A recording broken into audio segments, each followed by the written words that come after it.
vos Bibles, un stylo et un cahier.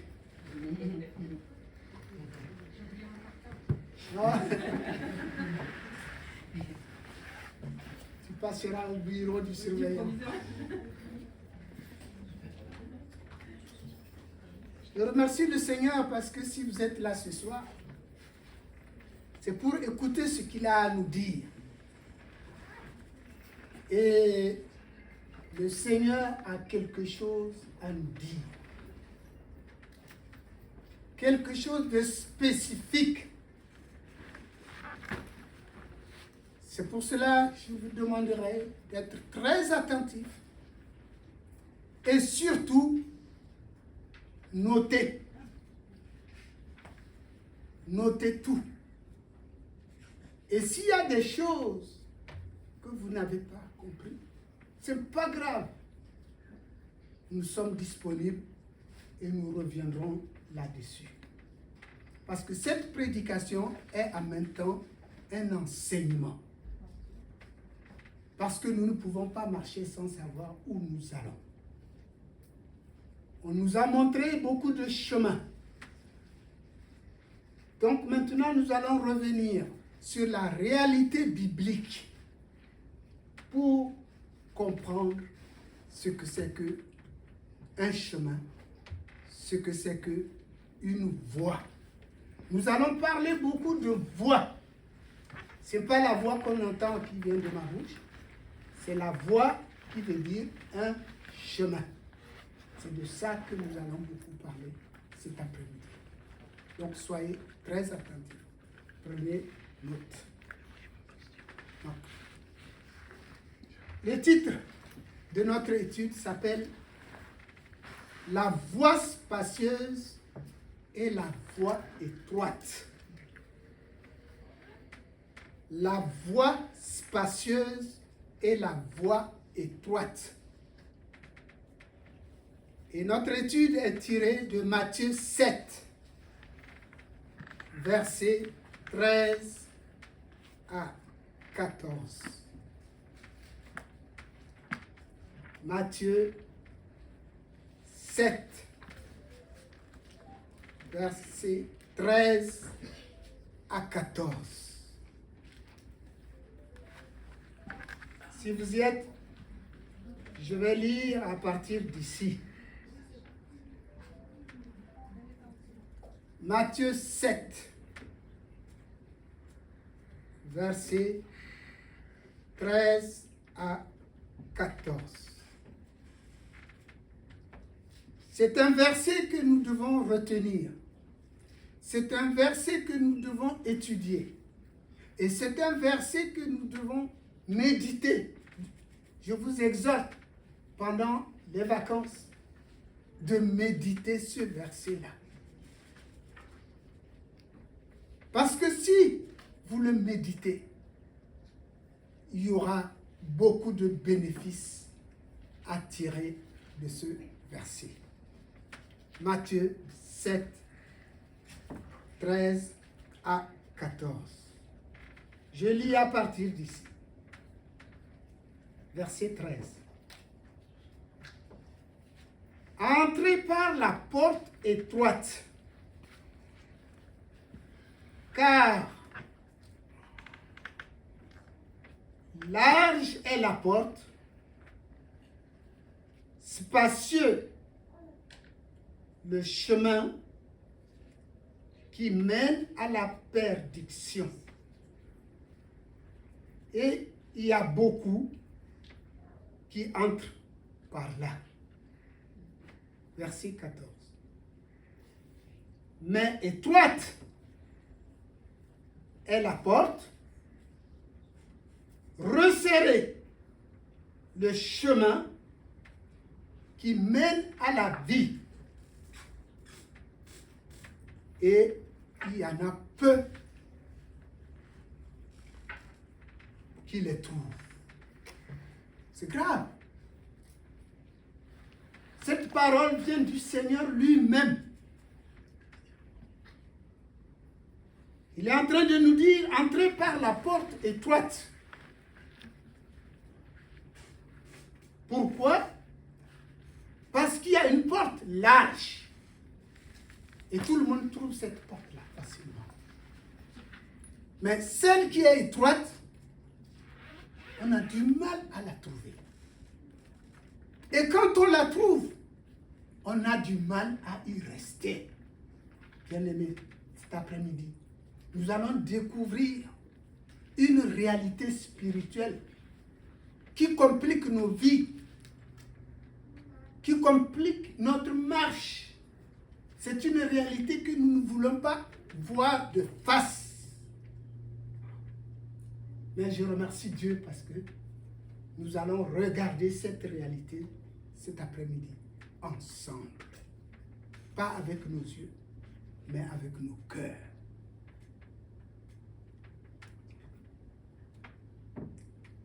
Notre Seigneur Jésus-Christ nous prévient que la porte du chemin de salut qui mène à la vie éternelle est étroite et difficile.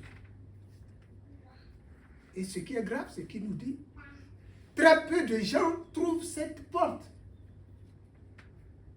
C'est là où ça se complique. Très peu de gens trouvent cette porte.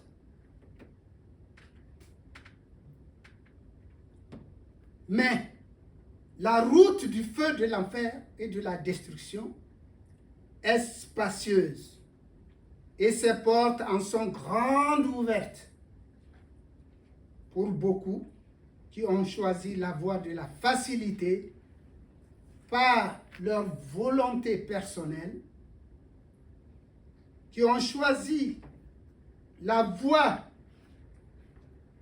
par eux-mêmes. Commencez à noter que c'est un choix personnel. Vous ne serez jamais forcé à une porte. C'est un choix personnel. Et les gens chercheront leur élévation du moi, leur élévation personnelle sur cette voie-là. Mais notre Seigneur est en train de nous dire, c'est une voie qui mène à la perdition. Alors là, ça nous fait réfléchir.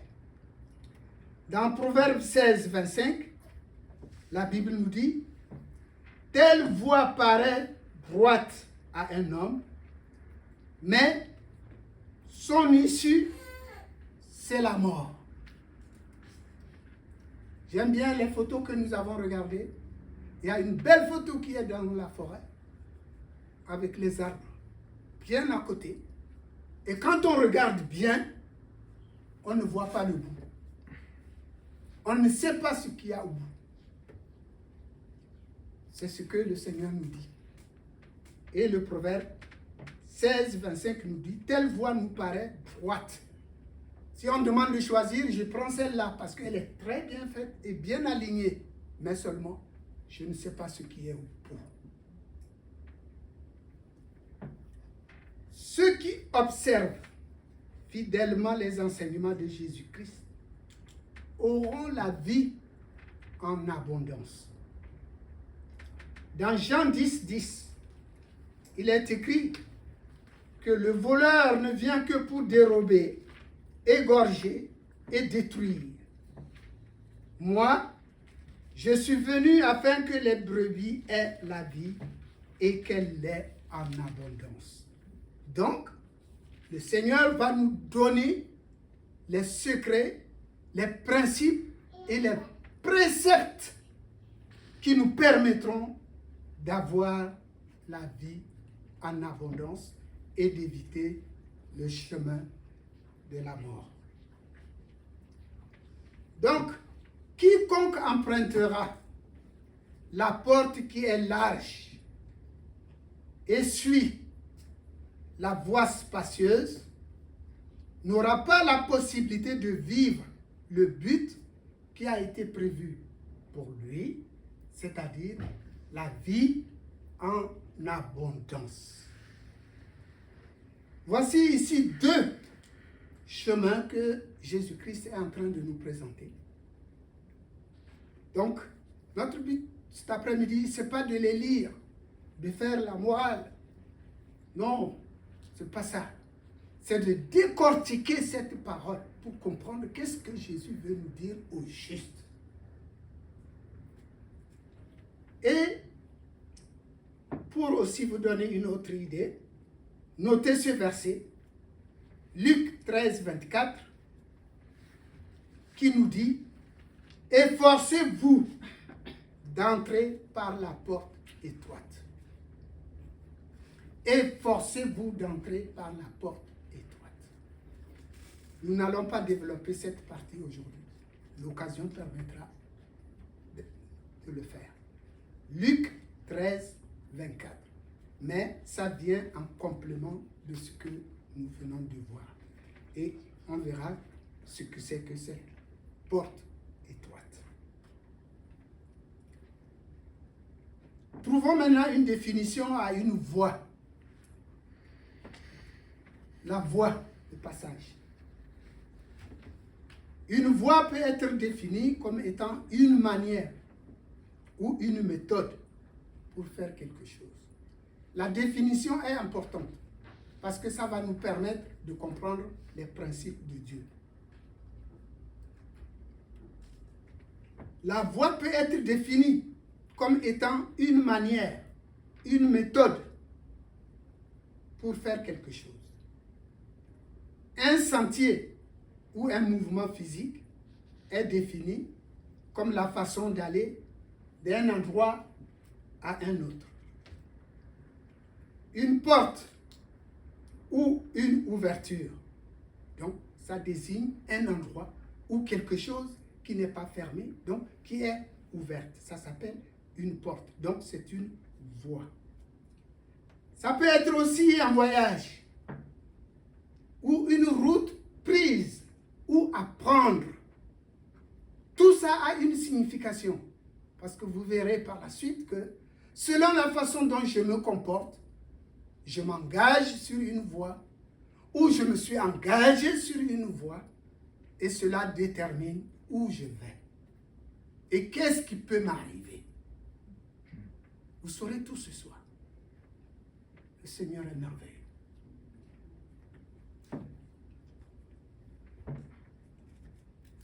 Une porte ou une voie, c'est surtout aussi la direction. Et c'est ce que nous négligeons tous en tant que chrétiens. Dieu dit, ne faites rien sans me consulter. David a vécu des échecs, les batailles perdues. Mais dès qu'il consultait l'Éternel, il gagnait la bataille.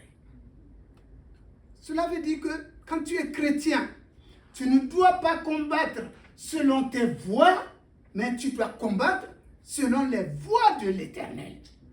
Parce que tes voies te semblent bonnes, mais elles te mènent à la perdition.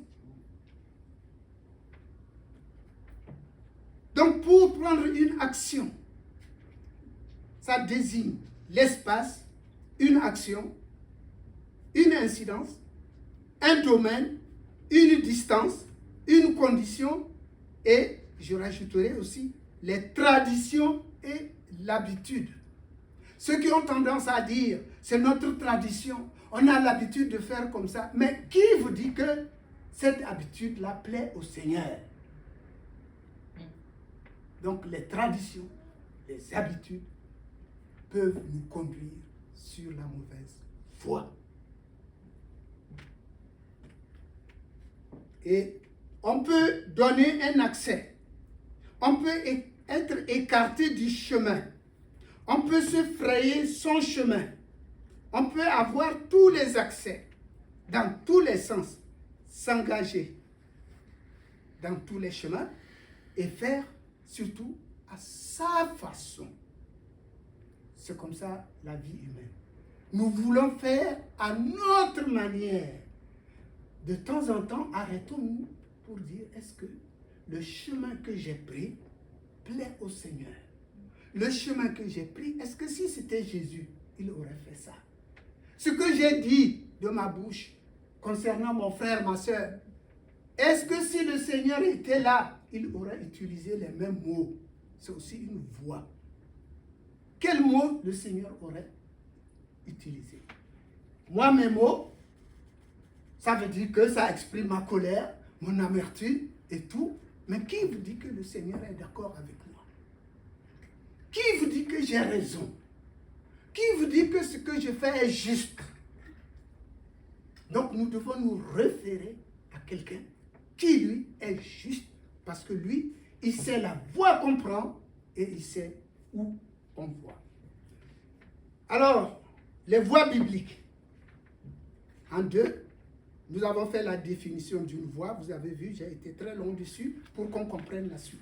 Maintenant, les voies bibliques que nous allons rencontrer, je vais vous donner beaucoup de versets. C'est dommage pour la vidéo, mais notez-les et vous allez les lire pendant les vacances et nous pouvons les étudier au fur et à mesure. Et la Bible déclare que vous pouvez tourner dans tous les sens. On le voit dans Genèse 3, 24. La Bible déclare que vous pouvez prendre votre propre chemin. Genèse 14, 11. Excuse-moi. Oui, il y en a beaucoup, hein. Je ne vais pas trop traiter. Non, en fait, on n'a pas le temps pour reprendre parce qu'il y en a beaucoup. Le premier, Genèse 3, 24. Et 14, 11. Et ça veut dire que vous pouvez tourner dans tous les sens. Le deuxième, Genèse 14, 11. Vous pouvez prendre votre propre chemin. Et c'est ce que nous faisons. Vous pouvez être sur le chemin. Tous les jours, je m'habille, je me lave, je vais à l'église. J'ai une grosse Bible qui fait 3 kilos. Ah, quand les gens me voient, je suis sur le chemin. Eh oui. Avoir l'épaisseur de ma Bible, je ne peux pas être sur le mauvais chemin.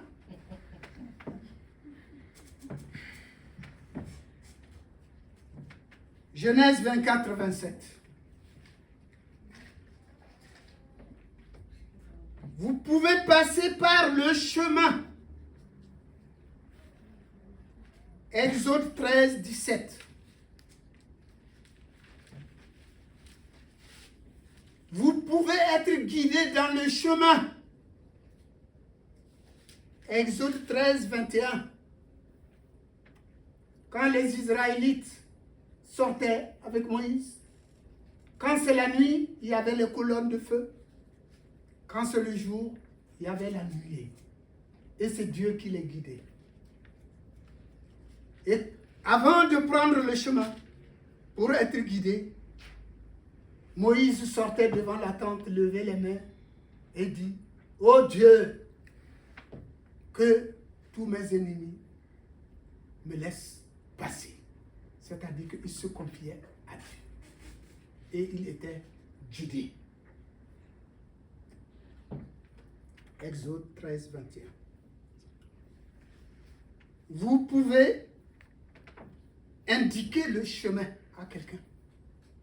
Mais vous n'êtes pas sur le chemin. Donc, il faut faire attention.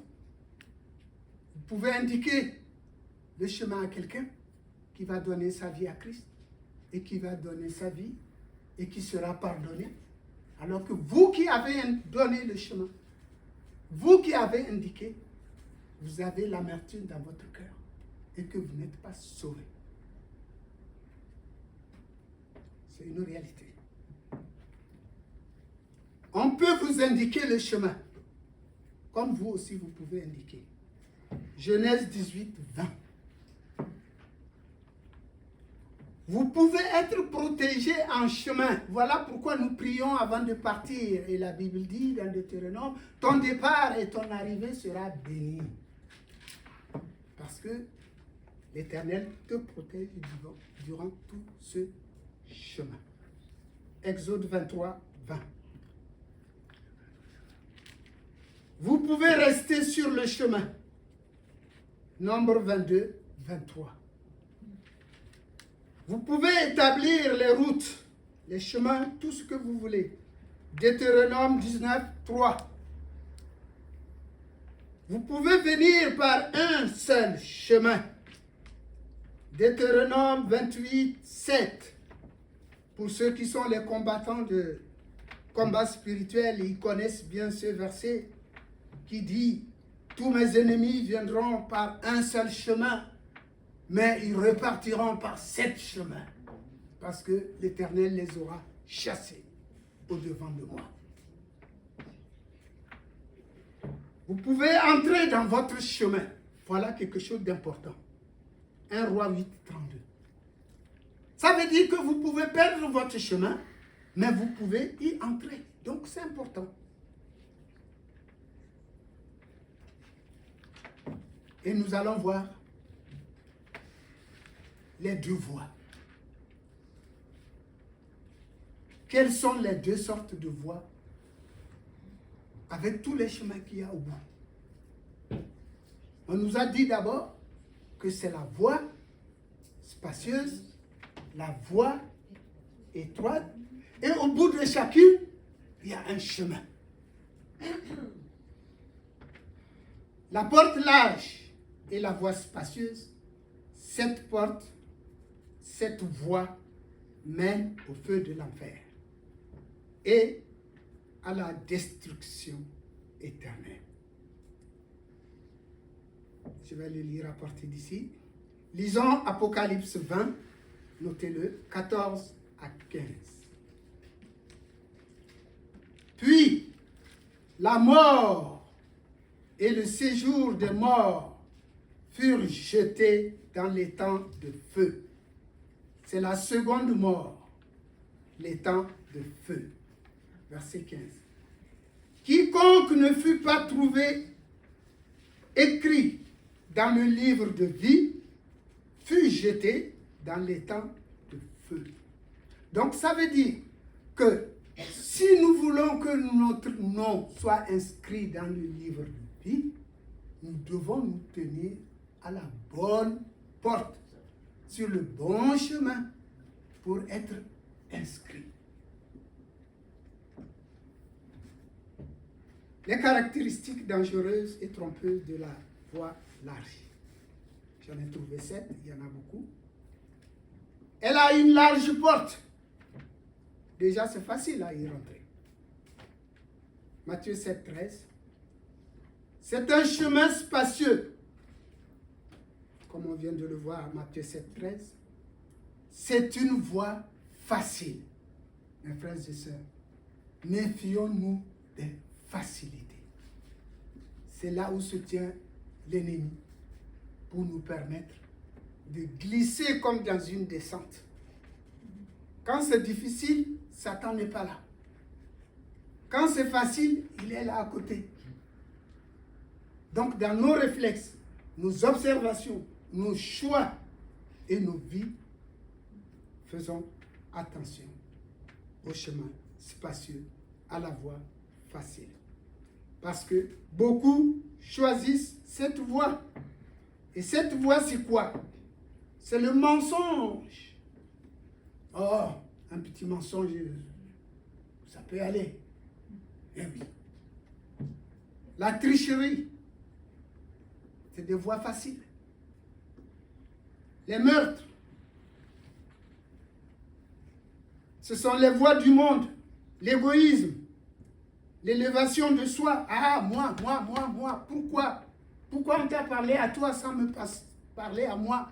Ah, tout doit passer par moi. Le moi devient tellement grand, tellement gros, que vous-même, vous n'existez plus.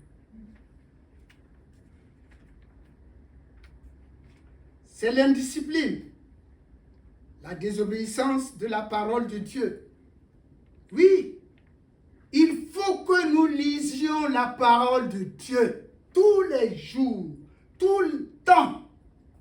Si vous ne pouvez pas lire, écoutez les chansons qui édifient. Au lieu d'être tout le temps sur TikTok, je n'ai rien contre. Écoutez des trucs et des machins. Lisons un peu la Bible. Je vais vous dire pourquoi aujourd'hui je n'ai pas de vidéo. Je suis en train de me restaurer. Il y a 15-20 ans, j'utilisais la vidéo. Et un jour, en Afrique, il y a un fidèle qui est venu me voir et dit, pasteur, est-ce que Jésus avait un iPad? Depuis ce jour, j'ai abandonné tout. Et je prêche ma Bible sous le bras. Ça m'oblige à lire et à expliquer. C'est vrai que les outils modernes, ça facilite les choses. Mais si le diable vient, il te cogne, tu dis, oh là là là, mon Dieu pourvoira. Il te demande où c'est écrit.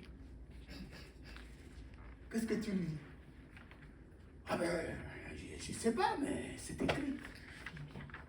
Alors que si tu lis ta Bible, tu auras une réponse.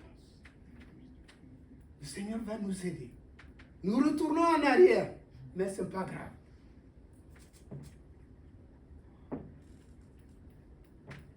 Le chemin qui semble correct aux yeux des hommes, ce n'est pas toujours le bon chemin. Proverbe 16, 25.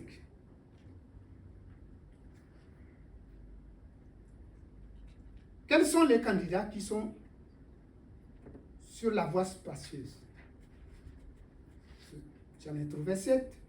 Ce sont les personnes orgueilleuses, les personnes qui affectionnent le plaisir de la chair, les satisfactions démesurées de soi, les gens avides, cupides, les amoureux excessifs de l'argent, ceux qui convoitent sans arrêt, les scribes et les pharisiens de notre ère.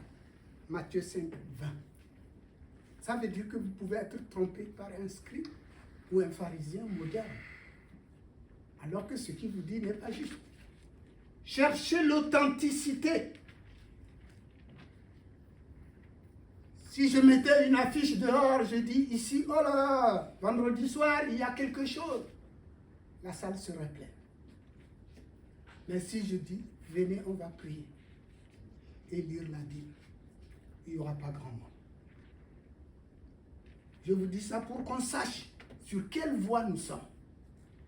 C'est une interpellation indirecte pour comprendre. Tu ne dois pas attendre qu'on te dise ce qu'il faut faire. La voie étroite et difficile mène à la vie éternelle. Jean 3, 16. Jean 3, 16, c'est toute la Bible résumée en un seul verset biblique. Même quand tu dors, tu dois connaître ça par cœur. Non seulement connaître, mais tu dois décortiquer ça pour l'appliquer à ta vie. Jean 3, 16. Jésus dit, Dieu a tant aimé le monde. C'est pas dit Dieu a tant aimé les chrétiens. C'est pas écrit Dieu a tant aimé les évangéliques. Dieu a tant aimé les musulmans. C'est écrit Dieu a tant aimé le monde. Donc il faut souligner monde. Qu'il a donné son Fils unique. Ah! Quand il aime, c'est l'amour qui déborde. Quand l'amour déborde, qu'est-ce que fait Dieu? Il donne. Il donne. Aimer est suivi de donner. Comment nous pouvons dire que nous aimons et nous ne donnons jamais rien? Même ce qui est gratuit, on ne donne pas. Ça veut dire qu'il y a un problème. Dieu a donné. Il a fait un geste. Et il n'a pas donné n'importe quoi. Il a donné son Fils unique. Pourquoi? Afin que quiconque, encore un mot, souligner quiconque. Il n'a pas dit afin que les chrétiens qui croient à moi aient la vie éternelle. Il a dit afin que quiconque quiconque. C'est qui quiconque? Qui s'appelle quiconque? C'est tout le monde. C'est tout enfant de Dieu, toute créature de Dieu.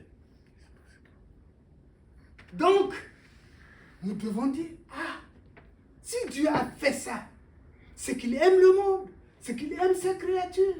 Donc, ces créatures, en contrepartie, doivent l'aimer. Mais toi, est-ce que tu aimes Dieu? Si on pouvait mesurer, ça va faire quoi? 2 centimètres ou 1 mètre? Tu dois aimer Dieu de toutes tes forces, de toute ton âme. Tu dois aimer Dieu. Mais comme Dieu, tu ne le vois pas, je vais t'apprendre comment tu peux l'aimer. Dieu, il est dans ta femme, il est dans ton mari, il est dans ton enfant, il est dans ton voisin. C'est à travers cela que tu dois voir l'Esprit de Dieu. Si ça ne te parle pas, c'est que tu as un problème. Tu dois rêver et te voir transporté dans son royaume.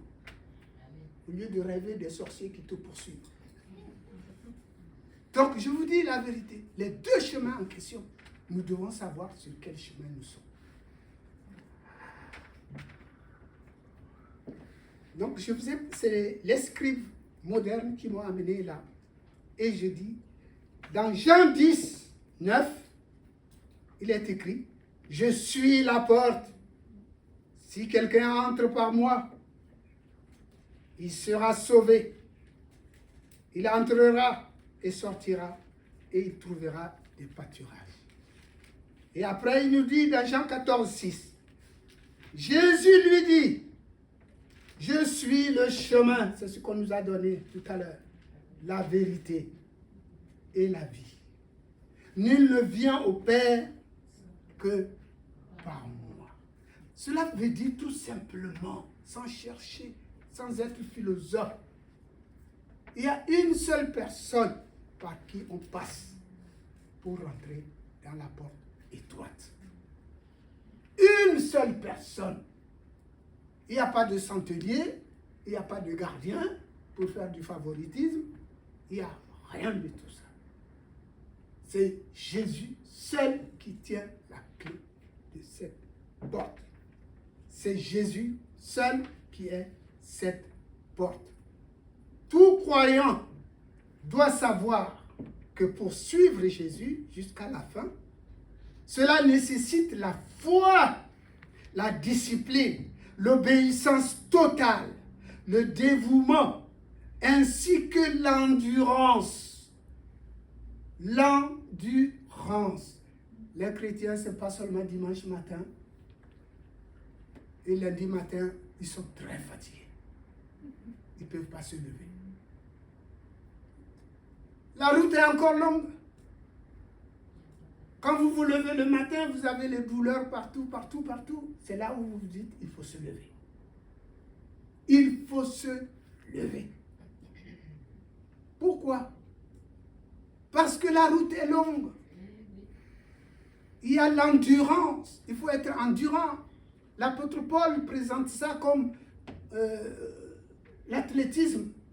Celui qui gagne le prix, c'est celui qui franchit la ligne d'arrivée.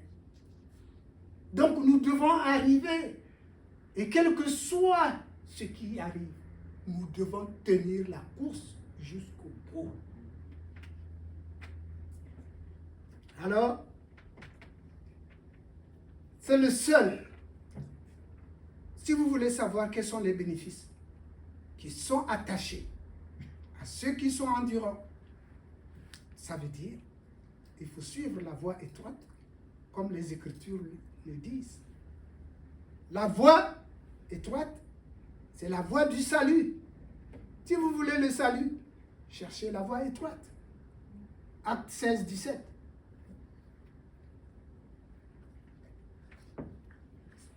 C'est la voie du Christ.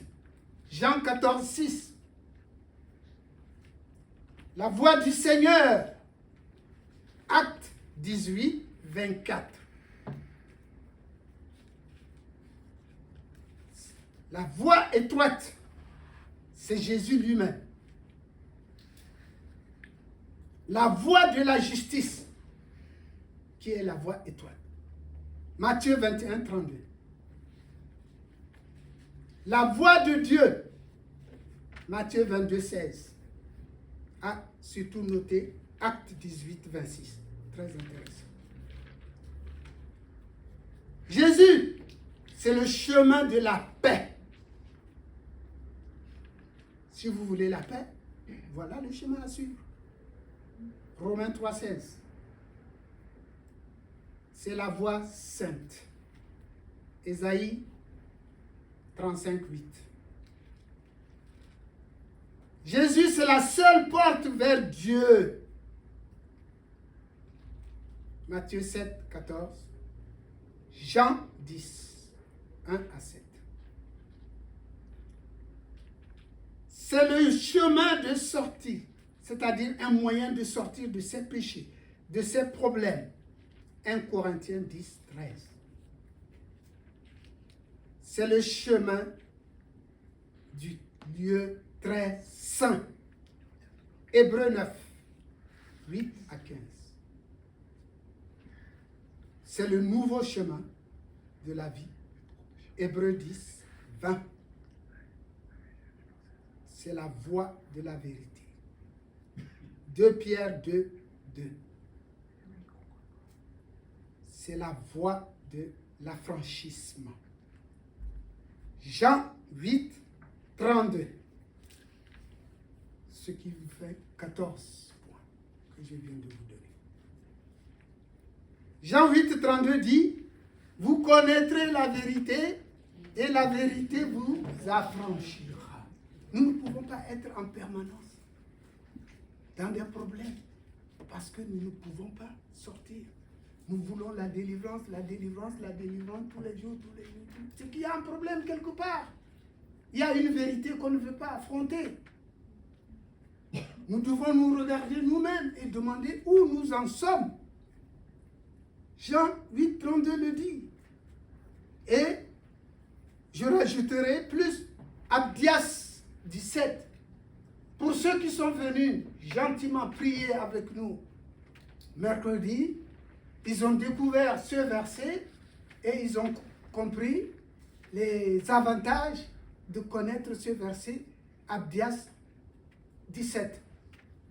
Il y a certains qui m'ont dit, ils ne l'ont jamais vu. Ils ne savaient même pas qu'il y a un Abdias dans la Bible. Je remercie Dieu pour leur franchise. Et j'ai dit, le verset 17 nous dit quoi? Sur la montagne de Sion, il y aura délivrance. Il y aura la sainteté. Il y aura cette montagne de Sion. Il y aura la sainteté. Et la Bible rajoute, et la maison de Jacob récupérera toutes ses possessions. On a parlé de la plénitude des possessions en Jésus-Christ. Voilà, Abdias 17. On a bien prié mercredi, je remercie tout le monde pour cela. Et on a découvert un verset avec un petit prophète qui nous a enseigné. Donc je vous pousse à lire, à chercher, parce que ce sont des bénédictions, ce sont des promesses qui sont faites pour les enfants de Dieu. Alors trouvez la voie étroite et marchez dedans. La voie du Seigneur est étroite, très très très étroite. Elle semble même monotone et ennuyeuse. Parce que il faut aimer la vérité pour s'engager sur cette voie. Il faut renoncer au monde. Mais au bout de cette voie, il y a la vraie vie. Alors, que faire? Il faut reconnaître que très peu la trouvent. Elle est tellement étroite que nous nous posons la question, est-ce que ce n'est pas mieux que je fasse comme ça, avec des facilités, avec des arrangements, avec des corruptions? Ça abrège les choses, mais ça ne mène pas loin. Pour faire partie de ceux qui sont sur cette route-là, nous devons abandonner, détester nos péchés et suivre Jésus en permanence. Jésus n'a pas dit que nous ne sommes pas des pécheurs. Nous sommes des pécheurs, mais des pécheurs repentants qui acceptent de quitter la voie de la facilité et de suivre le chemin étroit. Donc, nous devons nous évertuer pour passer par la porte étroite, pour traverser tous les empêchements. Oui, on nous a montré la photo. Si vous regardez bien, imaginez qu'il y a eu une tempête. Qu'est-ce qui se passe quand il y a la tempête? Tous les arbres qu'on a vus se couchent sur la route. Qu'est-ce qu'on fait? Et c'est ce qui nous arrive. Chaque jour, il y a un arbre qui tombe sur ton chemin. Ben oui, pour ceux qui utilisent toujours le mot « je suis découragé », aujourd'hui, je vais vous donner un secret. Je vais vous faire découvrir quelque chose. Notez-le.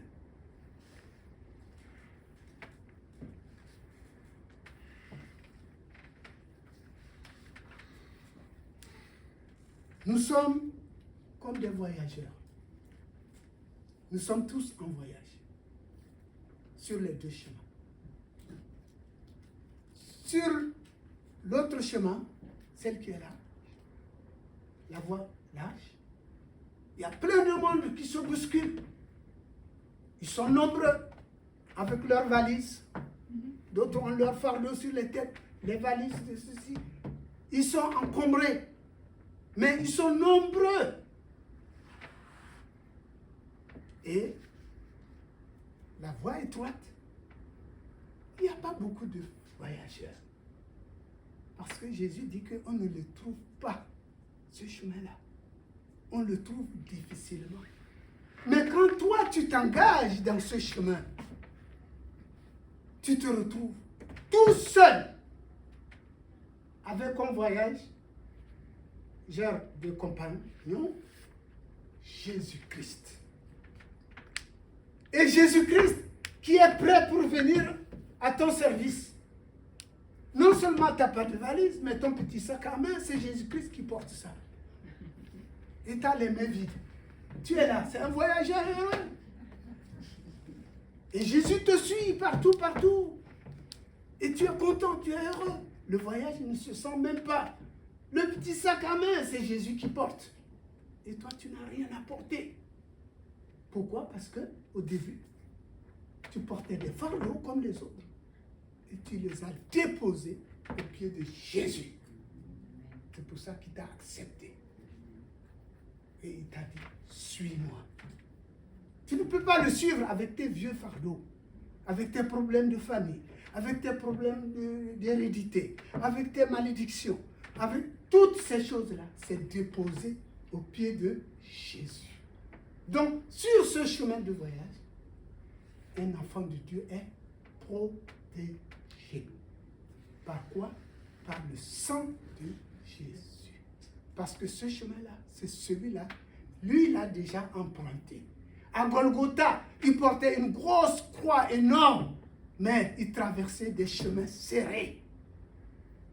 Resserrés même, resserrés. Donc, il connaît la douleur de cette traversée. Et aujourd'hui, quand il te dit, mon frère, ma soeur, prends ce chemin-là. Dès que tu as déposé tes fardeaux à ses pieds, c'est lui qui te prend comme compagnon de voyage. C'est pas merveilleux? C'est quelque chose que nous devons retenir. Et quand on est sur ce chemin-là avec Jésus, on ne peut pas constamment revenir à notre vomi lorsqu'on était sur la route spacieuse. Ce n'est pas normal. Nous devons éviter. Nous devons haïr le péché. Parce que nous voulons marcher dans la sainteté. Les deux voies, il y a une qui est sainte, il y a l'autre qui ne l'est pas. Tout est permis de l'autre côté, mais la voie de la sainteté, tu dois t'engager. Ça ne veut pas dire que tu es saint. Mais ça veut dire que celui qui sanctifie, c'est le sang de Jésus. C'est lui qui te rend saint. Tu ne pourras jamais être saint par toi-même. Donc, faire confiance en quelqu'un qui te rend saint. Et sans la sainteté, on ne verra pas Dieu. Alors, pour conclure là-dedans, je vais vous dire, aussi, je vous avais parlé d'un secret. Ça vient d'Habakkuk. Habakkuk, il a marché avec Dieu. Et puis, il a vu, comme je vous expliquais, les arbres qui sont couchés sur la route, les difficultés, les trahisons, les grincements de dents, toute la vie que le chrétien devait mener, toute la guerre que le chrétien devait mener. Alors Habakkuk a dit à son Dieu, pourquoi je dois vivre tout ça? Est-ce normal? Dieu lui a dit, le juste, celui qui se dit juste, le juste vivra par sa foi. Voici la réponse qu'Habakkuk a obtenue de Dieu. Alors, pour nous convaincre, nous, aujourd'hui, je dirais les gens modernes, l'apôtre Paul a repris cette parole d'Habakkuk et il l'a adressée aux Romains. Vous trouverez ça dans Romains 1, 17. Et l'apôtre Paul a repris ça, ça ne lui suffisait pas. Il a repris ça et il l'a adressé aux Galates. Vous trouverez ça dans Galates 3, 11. Et ça ne lui suffisait pas encore. L'apôtre Paul a repris et puis il l'a adressé aux Hébreux. Hébreux 10, 37 à 38. C'est quoi la leçon? Ça veut dire, dans les moments difficiles, au moment où la tempête est passée, au moment où les arbres sont renversés sur la route, le juste continue à vivre par sa foi en attendant les jours meilleurs. Il ne met pas en cause l'alliance qu'il a avec Dieu. Même en cas de malheur, même tout chamboulé, le juste dit, je ne mets pas en cause l'alliance avec le Seigneur.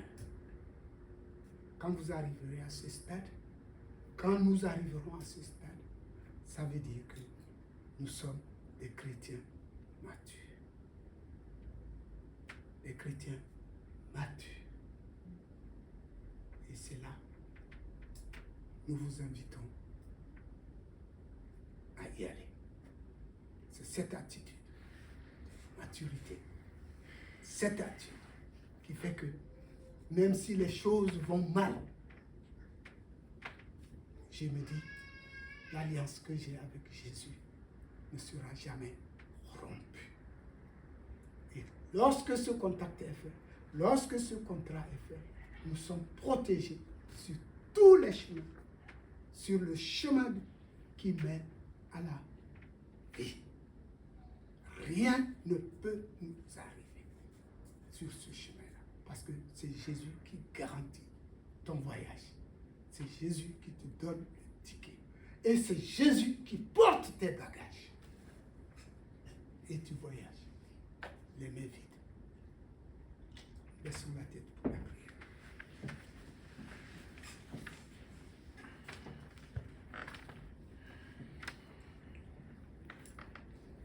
Éternel Dieu, nous te disons encore merci. Merci pour ce partage.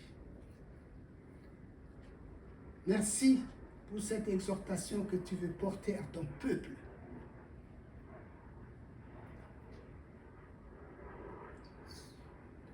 Seigneur, nous avons marché jusqu'à présent à notre façon, à notre manière, sans se soucier que tu avais déjà tracé ce chemin-là. Et nous nous sommes perdus nous-mêmes. Et nous ne savions pas quelle est notre gauche et quelle est notre droite. Seigneur, comme tu as envoyé Jonas à Ninive, dont le peuple était perdu, qu'il a prêché, et les gens se sont repentis, du roi jusqu'aux animaux, et tu as épargné la ville. Seigneur, épargne-nous. Épargne-nous parce que nous avons marché dans l'aveuglement. Épargne-nous parce que nous nous sommes éloignés de la voie que tu nous as tracée. Mais maintenant que tu nous dis que nous pouvons remarcher dans le chemin, ma prière ce soir, c'est que nous puissions revenir. Que ceux qui sont au bord du chemin reviennent. Que ceux qui sont en chemin reviennent. Que ceux qui sont perdus reviennent. Que ceux qui sont en train de demander leur route reviennent. Seigneur, nous te disons encore merci. Parce que nous savons que tu ne veux pas que nous périssions, mais tu veux que nous ayons la vie éternelle. À cause de l'amour que tu as pour nous, Seigneur. À cause de la souffrance de ton Fils Jésus sur nous. Seigneur, tu nous permettras de retrouver le chemin de la croix, qui est le chemin qui mène à la vérité, le chemin qui mène à la vie. Seigneur, nous te le demandons au nom de Jésus.